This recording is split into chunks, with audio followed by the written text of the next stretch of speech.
Hello, this is RICKY, the Android guy.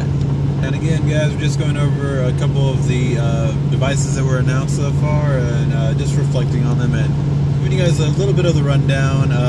Some stuff I did forget on the last one, like the Sony, like the water resistant and dust resistant, just FYI. And now we're talking about the Huawei device. And that is the Huawei Ascend, what is it? D2.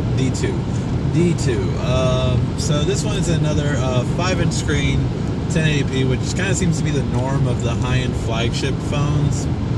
HTC had theirs first, now Sony, and now Huawei. So it's pretty interesting to see like them all coming together.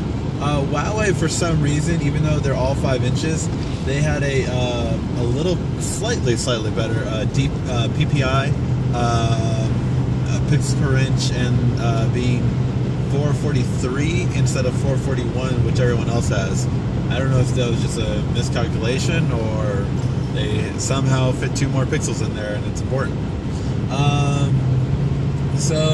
other than that, it's pretty interesting. I mean, the main thing about this one, it has the biggest battery thus far out of the 5 inches. The Sony one is the thinnest one by far. And it has a bigger battery than the HTC had. However, you know, that one had a 2400 milliamp battery, I believe, 2450, I believe. Whereas the Huawei has a 3000 milliamp battery. So that's really impressive because it's going to get a lot more battery life out of it. The Galaxy S3 was just announced that their extended battery was coming out, and that one has like a 3000 milliamp battery as well. So this essentially has the extended battery of the S3, which is really nice, and almost the same battery as the Note 2. So should have really good battery life. My Note 2 easily lasts all day, so I've enjoyed that.